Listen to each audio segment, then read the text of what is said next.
উমদাতুত তাফসীর 1 নম্বর খণ্ড 330 নম্বর পৃষ্ঠা। আর আব্দুল্লাহ ইবনে আব্বাস রাদিয়াল্লাহু তাআলা আনহুমা قال আব্দুল্লাহ ইবনে আব্বাস রাদিয়াল্লাহু তাআলা আনহুমার বর্ণনা, তিনি বলেন, আকিলুর রিবা ইউবাসু ইয়াউমাল কিয়ামাতি মাজনুনান ইখনাক। সুদখোরকে কিয়ামতের ময়দানে এমন অবস্থায় উঠানো হবে, দেখলে মনে হবে পাগল, আর মনে হবে তাকে শ্বাসরোধ করে হত্যা করা হচ্ছে, দেখলে এমনটা মনে হবে। 4 নাম্বার, আপনাদের এই এলাকায় যারা সুদ খায়, যারা সুদি কারবারের লেনদেন করে, তারা এই এলাকার জন্য আল্লাহর আযাব বৈধ করে নেয়। এই দেখেন, এই এলাকার নাম মুগদা। এখন আপনারা সুদ খান না অনেকে, কিন্তু যারা খায় তারা ওই এলাকার জন্য আল্লাহর গজবকে বৈধ করে নেয়। মানে আল্লাহ গজব দিতে চান না, কিন্তু যারা সুদের কারবার করে তারা আল্লাহর গজবকে বৈধ করে নেয়। আত-তারগীব ওয়াত-তারহীব কিতাবের নাম, 3 নম্বর খণ্ড, 69 নম্বর পৃষ্ঠা, 59 নম্বর পৃষ্ঠা। আর আব্দুল্লাহ ইবনে আব্বাস রাদিয়াল্লাহু তাআলা আনহুমা قال قال رسول الله صلى الله عليه وسلم, নবীজি বলেন, ইদা যাহারাজ জিনা ওয়ার রিবা ফি ক্বরিয়া, কোন এলাকার মধ্যে যখন 2টা অপরাধ বেড়ে যায়, বলেন কয়টা? কোন এলাকায় যখন 2টা অপরাধ বেড়ে যাবে, 1 নাম্বার ব্যভিচার, 2 নাম্বার সুদের কারবার, قد احلوا بانفسهم عذاب الله, ব্যভিচারকারীর দল আর সুদের কারবার যারা করে তারা ওই এলাকার জন্য আল্লাহর আযাব বৈধ করে দেয়। নাউজুবিল্লাহ। তাহলে কয় গুনাহ বাড়লে এলাকায় আযাব বৈধ হয়? ব্যভিচার, সুদের কারবার। 5 নাম্বার, যারা সুদ খায় তাদের কারণে ওই এলাকায় আল্লাহ দুর্ভিক্ষের গজব দেয়। কিসের গজব দেয়? দুর্ভিক্ষের গজব দেয়। মুসনাদে আহমদ কিতাবের নাম, হাদিস নাম্বার 17822 নম্বর হাদিসের বর্ণনা। আন আমর ইবনুল আস রাদিয়াল্লাহু তাআলা আনহু قال, আমর ইবনুল আস রাদিয়াল্লাহু তাআলা আনহুর বর্ণনা, মা মিন কওমিন ইয়াজহারু ফীহিমুর রিবা ইল্লা উখিযু বিসসানা, কোন এলাকার মধ্যে যদি সুদের কারবার বেড়ে যায়, ওই এলাকার মানুষগুলাকে দুর্ভিক্ষের গজব দ্বারা পাকড়াও করা হয়, দুর্ভিক্ষের গজব তাদের উপর চাপিয়ে দেওয়া হয়। ওমা মিন কওমিন ইয়াজহারু ফীহিমুর রিশা, কোন এলাকায় যখন ঘুষের কারবার বেড়ে যায়, ইল্লা উখিযু বির-রু'বি, ওই এলাকার মানুষগুলা কাপুরুষ হয়ে যায়, পুরুষগুলা কাপুরুষ হয়ে যায়। সুদের কারণে এলাকায় দুর্ভিক্ষ হয়, ঘুষের কারণে পুরুষরা কাপুরুষ হয়ে যায়। দাবি করবেন যে আমরা এই এলাকায় 100% মুসলমান, কিন্তু কাজে কর্মে দেখা যাবে আপনারা কাপুরুষের মতো আচরণ করবেন। কেন? ঘুষের কারবার বেড়ে গেলে সাহসী পুরুষগুলাও কাপুরুষ হয়ে যায়।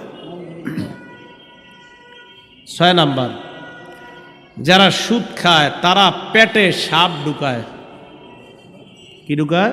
সাপ ঢুকায়। সাপ সাপ সাপ চিনেন তো আপনারা? হ্যাঁ, সবার চেহারাগুলো কেমন জানি মরা মরা লাগতেছে। সুদের আলোচনার আগ পর্যন্ত তো ভালোই ছিল সব, হ্যাঁ, এখন দেখি একটু, আরে চলবে তো অবশ্যই, চেহারা কালো হলেও চলবে, না হলেও চলবে, এই টেনশন করেন না। যারা সুদ খায় তারা পেটে সাপ ঢুকায়। ইবনে মাজাহ হাদিস নাম্বার 2273 নম্বর হাদিসের বর্ণনা। আন আবি হুরায়রা রাদিয়াল্লাহু তাআলা আনহু قال قال رسول الله صلى الله عليه وسلم,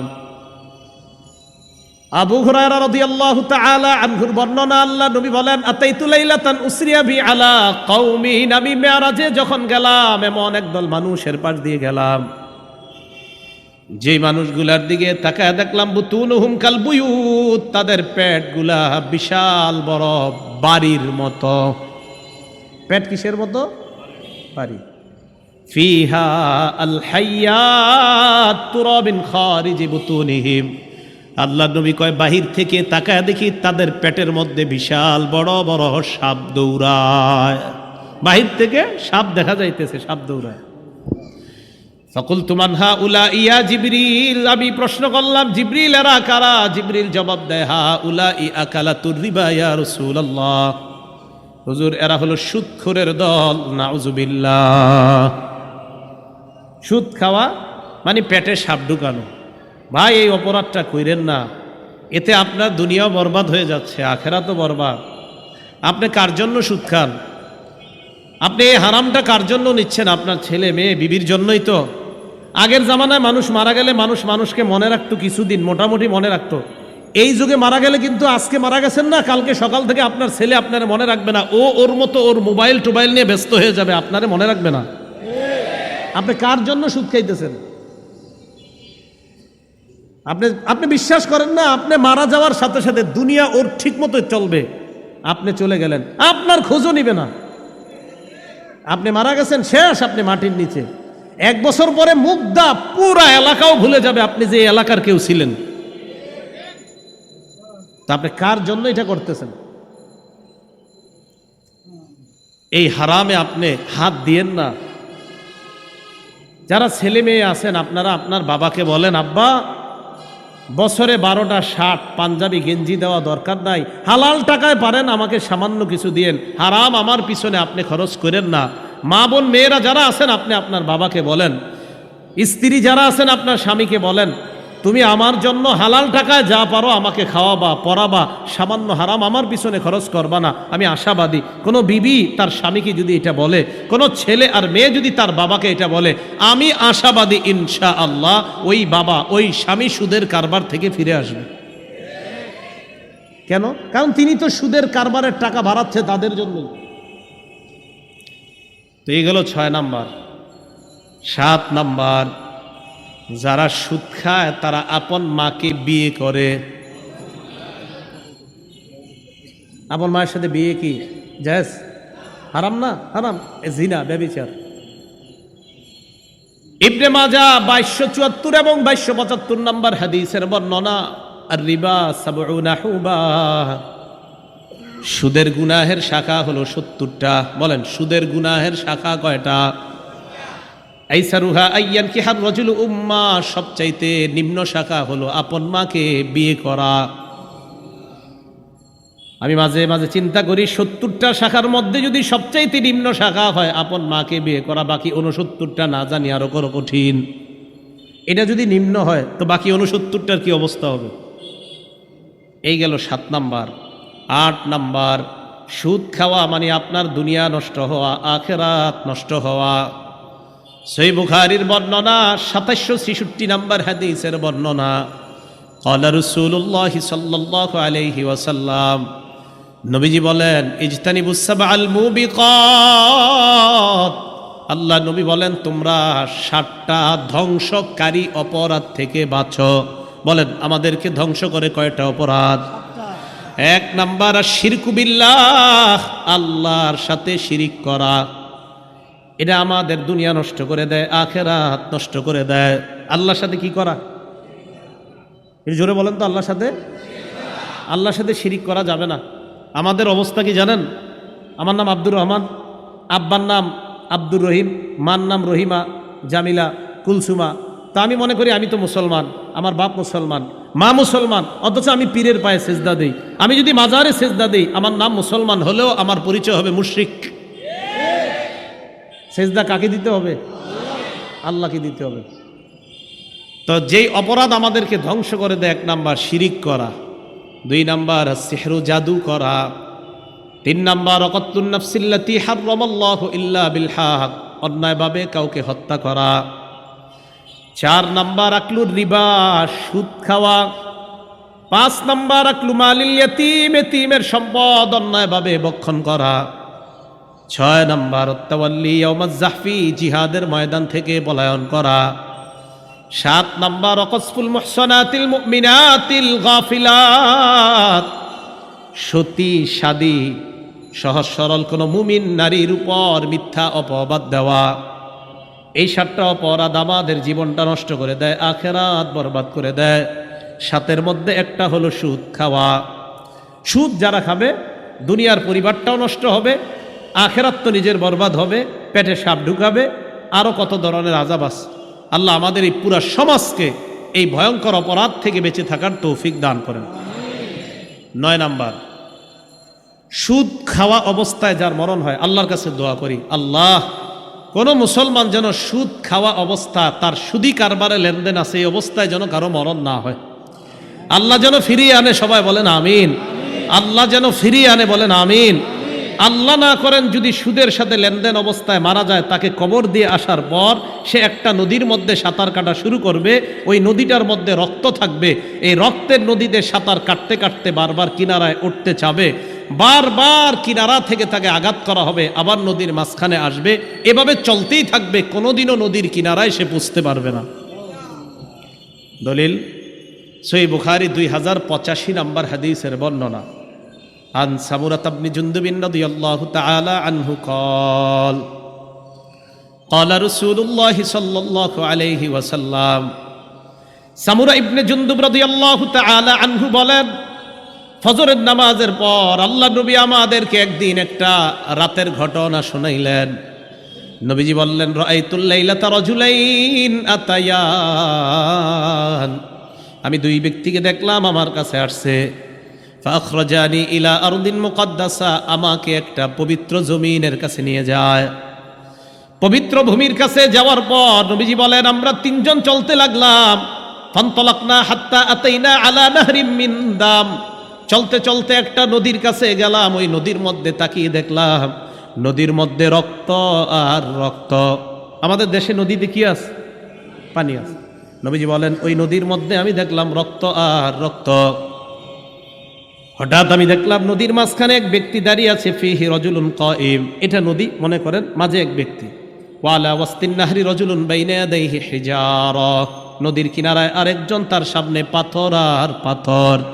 ফাকবালা রাজুলুল লাযী ফিন নাহরি, নদীর মাঝখানের লোকটা নদীর কিনারার দিকে রওনা করছে। নদীর কিনারায় যিনি দাঁড়িয়ে আছে, রমার রাজুলু বিহাজারিন ফিহি, নদীর কিনারার লোকটা একটা পাথর নিয়ে সাঁতার কাটি লোকটার মুখ বরাবর মারে। রদ্দাহু হাইসু কানা, পাথরের আঘাতে লোকটা আবার নদীর মাঝখানে চলে যায়। নবীজি বলেন, কুল্লামা যা আলিয়াখরুজা, যতবার বের হতে চায় ততবার পাথরের আঘাত খায়, আবার নদীর মাঝখানে চলে যায়। জিবরিল আমিন আমাকে বলে, আল্লাযী রাআইতাহু ফিন নাহরি আকিলুর রিবা, ইয়া রাসূলুল্লাহ, আপনি যাকে নদীর মধ্যে সাঁতার কাটতে দেখলেন এটা হলো সুদখোর। নাউজুবিল্লাহ, আল্লাহ হেফাজত করেন। তো সুদি লেনদেন অবস্থায় যদি মারা যায়, একটু চিন্তা করেন কত ভয়ঙ্কর অবস্থা হবে। 10 নাম্বার, যে ব্যক্তি সুদ দেয়, যে ব্যক্তি সুদ খায়, যে সুদের কারবার লেখে, যে সুদের সাক্ষী দেয়, এই 4 শ্রেণীকে আল্লাহ রাসূল সাল্লাল্লাহু আলাইহি সাল্লাম অভিশাপ দেয়। যে সুদ খায়, যে সুদ দেয়, যে সুদের কারবার লেখে, যে সুদের সাক্ষী দেয়, এই 4 শ্রেণীকে আল্লাহ রাসূল অভিশাপ দেয়। নাসাই শরীফের 5103 নম্বর হাদিসের বর্ণনা। আন আলী ইবনে আবি তালিব রাদিয়াল্লাহু তাআলা আনহু আন্না রাসূলুল্লাহ সাল্লাল্লাহু আলাইহি ওয়াসাল্লাম লাআনা আকিলা রিবা ওয়া মুকিলা ওয়া কাতিবা, পরের বর্ণনায় ওয়া শাহিদা। আলী রাদিয়াল্লাহু তাআলা আনহু বলেন, আল্লাহ নবী সুদখোরকে অভিশাপ দেয়, সুদদাতাকে অভিশাপ দেয়, সুদের লেখককে অভিশাপ দেয়, সুদের সাক্ষ্যদাতা যে তাকে অভিশাপ দেয়। 4 শ্রেণীকে আল্লাহ নবী অভিশাপ দেয়। এলাকায় অনেক সহজ সরল মানুষ আছে যারা সুদে টাকা লাগায়, তো এরা কি করে, ওই সহজ সরল মানুষগুলারে সাক্ষী রাখে। ভালো মানুষ, নামাজি ব্যক্তি, এদেরকে সাক্ষী রাখে।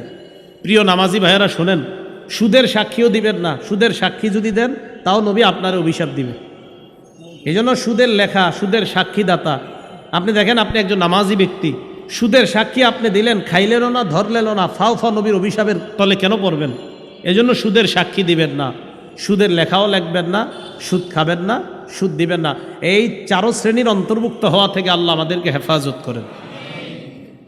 11 নাম্বার, জেনে শুনে সামান্য পরিমাণ সুদ খাওয়া মানে 36 বার ব্যভিচার করার চাইতে বড় অপরাধ করা। জেনে শুনে সামান্য পরিমাণ সুদ খাওয়া, কমান সাউন্ড কমান, জেনে শুনে সামান্য পরিমাণ সুদ খাওয়া মানে ৩৬ বার ব্যভিচারের চাইতে বড় অপরাধ করা। হাদিসের কিতাবের নাম মুসনাদ আহমদ। এই কিতাবের ২২,০০৭ নম্বর হাদিসের বর্ণনা। দিরহামু রিবান ইয়াকুলুহু রাজুল ওয়া হুয়া ইয়ালাম আশাদ্দু মিন সিত্তি ওয়া সালাসিনা জিনা। জেনে শুনে ১ দিরহাম পরিমাণ সুদ খাওয়া ৩৬ বার ব্যভিচার করার চাইতে বড় অপরাধ করা। ভাইয়েরা, সুদ খায়েন না, মেহেরবানি করে অপরাধটা থেকে বেঁচে থাকেন। আল্লাহ আমাদের সকলকে হেফাজত করেন। আল্লাহ বলেন ইয়ামহাকুল্লাহুর রিবা ওয়া ইউরবিস সাদাকাত। সুদ আল্লাহ ধ্বংস করে দেয়। বলেন, সুদ আল্লাহ কি করে দেয়? সবাই বলেন, সুদ আল্লাহ কি করে দেয়? তাহলে সুদের উপার্জিত যেই অর্থ আমরা দেখি, যত বাড়তি হোক না কেন, যত বেশি হোক না কেন, এটা আল্লাহ কি করে দেয়? ধ্বংস করে দেয়। ১২ নাম্বার, আবারও ওই দোয়া করি, আগের দোয়া। সুদি লেনদেন অবস্থায় যেন কোনো মুসলমান আমাদেরকে আল্লাহ মৃত্যু না দেয়। সুদি লেনদেনে যদি মারা যান, জান্নাত থেকে বঞ্চিত হয়ে যাবেন। ১২ নাম্বার, আল মুস্তাদরাক লিল হাকিম কিতাবের নাম। এই কিতাবের ২২৬০ নাম্বার হাদিসের বর্ণনা। নবীজি বলেন, আরবাউন হাক্কুন আলাল্লাহি আল্লাহ ইউদখিলাহুমুল জান্নাহ। ৪ ব্যক্তির ব্যাপারে আল্লাহর হক, ৪ ব্যক্তির ব্যাপারে আল্লাহর হক। দেখেন নবী কি কয়, ৪ ব্যক্তির ব্যাপারে আল্লাহর হক হলো তাদেরকে জান্নাত না দেওয়া। ৪ জনকে জান্নাত না দেওয়া, এটা আল্লাহর হক। কয়জনকে জান্নাত না দেওয়া আল্লাহর হক? ১ নাম্বার, মুদমিনুল খামরি, যে প্রতিনিয়ত মদ পান করে, মদ্যপানে অভ্যস্ত, প্রতিনিয়ত মাদক সেবন করে, এই ব্যক্তিকে জান্নাত না দেওয়া আল্লাহর হক। নিয়মিত মদ পান করে, খাইতে খাইতে মারা গেছে, এই ব্যক্তিকে জান্নাত না দেওয়া আল্লাহর হক। এই জন্য অনেকে দেখবেন আপনার এই মদ পান করতে করতে করতে করতে এক সময় এমন অবস্থা হয় যে তাকে আপনার বিভিন্ন জায়গায় নিয়ে ভর্তি করা হয়। সেখানে যাওয়ার পরে বলে যে আমার মদ লাগবে। কি লাগবে? মদ লাগবে। এই আল্লাহ না করেন এই অবস্থায় যদি মারা যায়, তাহলে তাকে জান্নাত না দেওয়া আল্লাহর হক। এই জন্য অনেক সময় দেখবেন বিভিন্ন দেশে অনেক মদে আসক্ত হওয়া ব্যক্তিরা যখন মারা যায়, যে নিয়মিত মদ পান করে, এর ব্যাপারে দেখবেন যখন প্রশ্ন করে সাংবাদিকরা, হাউ ডিড হি ডাই, সে কিভাবে মারা গেছে, দেখবেন ওখানে পেপারে পরের অংশগুলো কি লেখে একটু দেখেন যে কিভাবে মারা গেল। দেখবেন বলবে অমক মাদক দ্রব্যের অমক নেশার কারণে তার শরীরে এটা সাপ ছবল দিলে বিষের ক্রিয়ায় মারা গেছে। আমরা বলি মদের এই ক্রিয়ায় সে মারা গেছে, মদ্যপান অবস্থায় সে মারা গেছে। আল্লাহ না করেন যদি মারা যাওয়াটা ওই অবস্থায় হয়, তাকে জান্নাত না দেওয়াই আল্লাহর হক। ২ নাম্বার, ওয়া আকিলুর রিবা, যে সুদ খায়, ওই সুদি অবস্থায় যদি মারা যায়, তাকে জান্নাত না দেওয়া আল্লাহর হক। ৩ নাম্বার, ওয়া আকিলু মালিল ইয়াতীম, এতিমের সম্পদ অন্যায়ভাবে ভক্ষণকারীকে জান্নাত না দেওয়া আল্লাহর হক। এতিমের সম্পদ ভক্ষণ বুঝেননি? বড় ভাই মারা গেছে, ছোট ভাইয়ের দায়িত্ব এসে গেছে, এবার ভাতিজা ভাতিজির দায়িত্ব নেওয়া। ছোট ছোট ভাতিজা ভাতিজি আছে, ছোট ভাইয়ের মাথায় সারাক্ষণ ফিকির, এদেরকে বুঝায় শোনায়া কলমের খোঁচায় কিভাবে বড় ভাইয়ের সম্পদ নেওয়া যায়। এটা এতিমের সম্পদ ভক্ষণ করা। মুসলিম শরীফের ১৬১০ নম্বর হাদিস, সারা জীবন মন দিয়ে শুনেন এটা।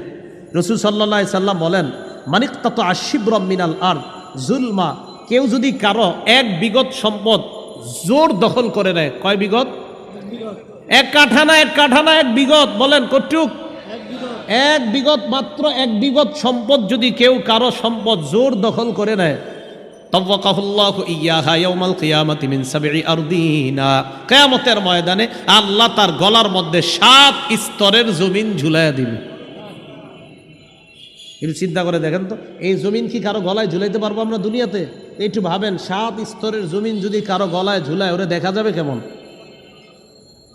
তাহলে ১ বিঘত সম্পদ অন্যায়ভাবে জোর দখল করলে অবস্থা যদি হয়, তা আপনি যদি ১ কাঠা ২ কাঠা আরো কত সম্পদ এতিমের ভক্ষণ করলেন, কি অবস্থা হবে? তো বলছিলাম ৩ নাম্বার, এতিমের সম্পদ অন্যায়ভাবে ভক্ষণকারীকে জান্নাত না দেওয়া আল্লাহর হক। ৪ নাম্বার, আল্লাকুলি ওয়ালিদাই, পিতা মাতার নাফরমান সন্তান, এই সন্তানকে জান্নাত না দেওয়া আল্লাহর হক। এই হলো ১২ নাম্বার। ১৩ নাম্বার, মনোযোগ দিয়ে সবাই শুনেন, আবু দাউদ শরীফের ৩-৩-৩-১, ৩টা ৩-এর পরে একটা ১ হইলে কত হয়? ৩,৩০০। সুন্দর বলছেন, 3331, খুব সুন্দর হয়েছে কথাটা। এই জায়গায় রাসূল সাল্লাল্লাহু আলাইহি সাল্লাম বলেন, লা ইয়াতিয়ানা আলান নাসি জামান, এমন একটা সময় আসবে মানুষের উপর, লা ইয়াবকা আহাদুন ইল্লা আকালান রিবা, যেই সময় কেউ বাকি থাকবে না, সবাই সুদ খাবে। আসলে কি সুদ খায়? সবাই খায় না তো। নবী কয় ওয়া ইল্লাম ইয়াকুলহু, যদিও ডাইরেক্ট না খায়, আসাবাহু মিন বুখারিহি, সুদের ধোঁয়া তার গায়ে লাগবে। ডাইরেক্ট যদিও না খায়, সুদের ধোঁয়া তার গায়ে লাগবে। এরে নিয়ে গেলাম এক কাপ চা খাওয়াইতে, চা খাওয়াইতে নিয়ে যাওয়ার পর তাকে আমি চা খাওয়াইয়া দিলাম 5 টাকা 10 টাকা কাপের কফি বা চা খাওয়াইয়া দিলাম। সে তো জানে না আমি তাকে চা খাওয়াইছি কোন টাকায়, তার জন্য যদিও গুনাহ হবে না, আমি সুদের টাকায় খাওয়াইয়া দিলাম। এই ব্যক্তি যদিও জানে না, সুদের টাকায় চা খাওয়াইয়া তার পেটের মধ্যে সুদের হাওয়া, সুদের ধোঁয়া ঢুকাইয়া দিস। এ জানে না, তার গুনাহ হবে না। এই জন্য দেখবেন মাঝে মাঝে ফজরে মজা পান, জোহরেও মজা পান এবাদত কইরা, আসরেও এবাদতে মজা পান, মাগরিবেও এবাদতে মজা পাইতেছেন, এশার নামাজে হঠাৎ মজা পান না। আচ্ছা, ঘটনা কি? আমি মজা পাচ্ছি না কেন? ওহো, মুগ্ধা আমার ওই দোস্ত না আমারে নিয়ে 3টা পরোটা খাওয়াইছিল অমুক হোটেলের মধ্যে। আচ্ছা, খানায় কি কোনো ভেজাল আছে? না, আমি খাইছি, আমি তো আর ভেজাল খাই নাই। আরে ভাই, আপনি তো খান নাই, আপনারে যে খাওয়াইছে সেটা তো জানেন না। ও সুদের টাকায় খাওয়ানোর কারণে 4 ওয়াক্ত নামাজে মজা পাইছেন, হারামের ধোঁয়া ভিতরে ঢুকার কারণে এসব নামাজে আর মজা পাচ্ছেন না। এই জন্য আমরা অনেকে জানি, তা খাইতে খুব সাবধান, খাবার খাইতে খুব সাবধান। পেটে যদি হালাল না যায়, আপনি গুনাহ হবে না যদিও আপনার, কিন্তু আপনার অজান্তে যদি হারাম কেউ দিয়ে দেয়, ইবাদতে মজা পাবেন না, আপনি জানবেনও না। আল্লাহ বুঝার তৌফিক দান করেন। তাহলে সুদের পদ্ধতিতে আমাদের সমাজের মধ্যে যে উপার্জনটা হয়, এটার নাম হারাম। বলেন, এটার নাম কি? আল্লাহ বলছে হালাল খাইতে, নবীজি বলছেন হালাল উপার্জন করতে। আল্লাহ বলেছেন হালাল খাইতে, হালাল উপার্জন করতে। নবী বলছেন হালাল খাইতে, হালাল উপার্জন করতে। হারাম উপার্জন থেকে নবী নিষেধ করেছেন।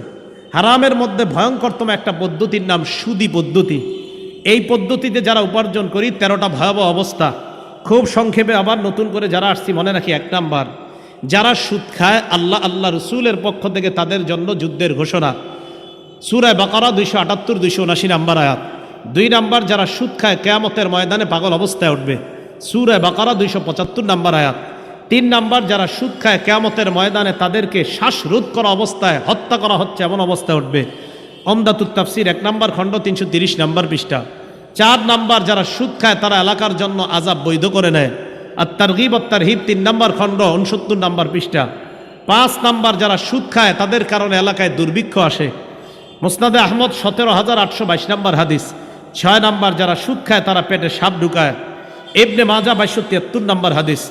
7 নাম্বার, যারা সুদ খায় তারা আপন মাকে বিয়ে করে, ইবনে মাজাহ 2274 2275 নাম্বার হাদিস। 8 নাম্বার, যারা সুদ খায় তাদের দুনিয়া ধ্বংস আখিরাত ধ্বংস, সহিহ বুখারী 2766 নাম্বার হাদিস। 9 নাম্বার, যারা সুদ খায় মরণের পর কিয়ামত পর্যন্ত রক্তের নদীতে সাঁতার কাটবে, সহিহ বুখারী 2085 নাম্বার হাদিস। 10 নাম্বার, যে সুদ খায়, সুদ দেয়, সুদের সাক্ষী দেয়, সুদের লেখালেখি করে, তার উপর রসুলের অভিশাপ, নাসাই শরীফ 5103 নাম্বার হাদিস।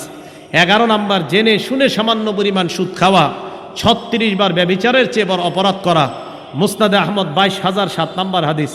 12 নাম্বার, সুদী অবস্থায় যদি মারা যায় কেউ, আল্লাহ এই মারামকে আমাদেরকে না দেখ, যদি কেউ মারা যায় তাহলে তার জন্য জান্নাত হারাম হয়ে যায়, জান্নাত থেকে সে বঞ্চিত হয়ে যায়। আল মুস্তাদরাক লিল হাকিম 2260 নাম্বার হাদিস। 13 নাম্বার, এমন একটা সময় আসবে যে সময় সবাই যদিও সুদ না খায়, সুদের হাওয়া অন্তত সবার গায়ে লেগে যাবে। আবু দাউদ শরীফ 3331 নাম্বার হাদিস। আল্লাহ আমাদের এই সমাজকে সুদ মুক্ত সমাজ হিসাবে যেন ইমাম ওলামা যারা আছে তাদের সাথে মিলে মিশে হারাম মুক্ত, বিশেষ করে সুদ মুক্ত একটা সমাজ যেন এই মুগদাবাসী, এই এলাকার আলেম ওলামা এবং আইন শৃঙ্খলা বাহিনী সহ এই এলাকার যারা উপরস্তরের লোক যারা আছে সবাই মিলে মিশে সুদ মুক্ত একটা সমাজ গড়ে আল্লাহর গজব থেকে যেন এই সমাজকে হেফাজত করতে পারি। আল্লাহ তৌফিক দান করেন। আমিন। আখিরু দাওয়ানা আনিল হামদুলিল্লাহি রাব্বিল আলামিন।